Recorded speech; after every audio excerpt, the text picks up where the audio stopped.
Assalamualaikum warahmatullahi wabarakatuh. Perkenalkan, nama saya Muhammad David dari Prodi Pendidikan Agama Islam.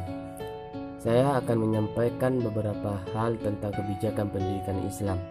Yang dari pertama, dari pengertian kebijakan pendidikan Islam. Yang kedua, urgentasi dari kebijakan pendidikan Islam, tujuan dan relevansinya. Yang pertama, pengertian dari kebijakan pendidikan Islam. Kebijakan pendidikan merupakan sebuah aturan pendidikan yang diatur pemerintah di dalam bidang pendidikan. Pendidikan terjadi dalam berbagai bentuk untuk berbagai keperluan melalui banyak lembaga. Kebijakan pendidikan Islam adalah pengambilan keputusan rangkaian konsep dan asas menjadi pedoman dan dasar rencana dalam pelaksanaan suatu pekerjaan. Kepemimpinan dan cara bertindak dalam pendidikan Islam itu.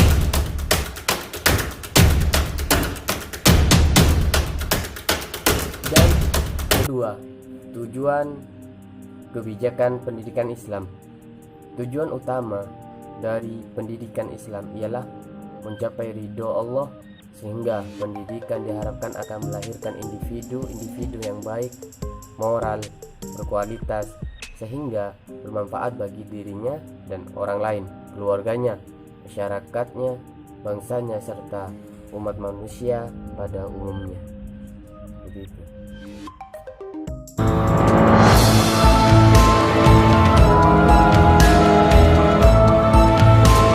Dan yang sekarang tentang urgensi kebijakan pendidikan Islam.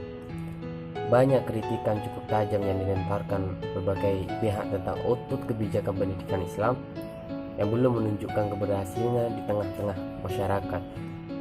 Oleh karena pendidikan Islam bukan hanya tanggung jawab institusi pendidikan saja, akan tetapi tanggung jawab komunitas muslim, maka menjadi suatu keharusan masyarakat harus ikut andil dalam usaha memajukan pendidikan Islam itu sendiri.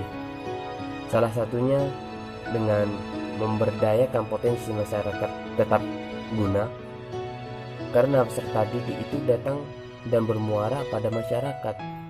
Maka arah kebijakan kurikulum pun harus berorientasi pada masyarakat. Pada tempat pertama, semua kegiatan pendidikan harus diarahkan dengan jelas dan tegas kepada tujuan pendidikan. Sebab pada hakikatnya belajar itu bukan untuk sekolah, tetapi belajar adalah untuk hidup. Dengan demikian pendidikan akan menjadi lebih bermakna.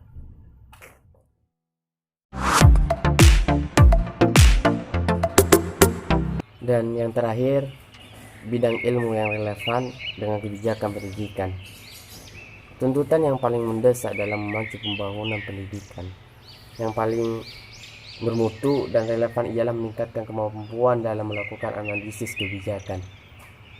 Para analisis kebijakan dalam bidang pendidikan tidak hanya dituntut untuk menguasai teknik-teknik penelitian dan pengembangan, tetapi juga dituntut untuk menguasai isu-isu pendidikan yang relevan, baik isu pendidikan secara internal maupun isu-isu pendidikan dalam kaitannya dengan secara lintas sektoral.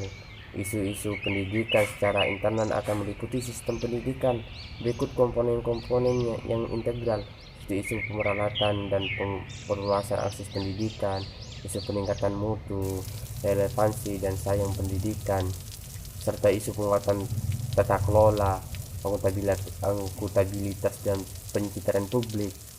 Tiga isu di atas menjadi isu utama sistem pendidikan dewasa di dalam strategi pengembangan sistem pendidikan.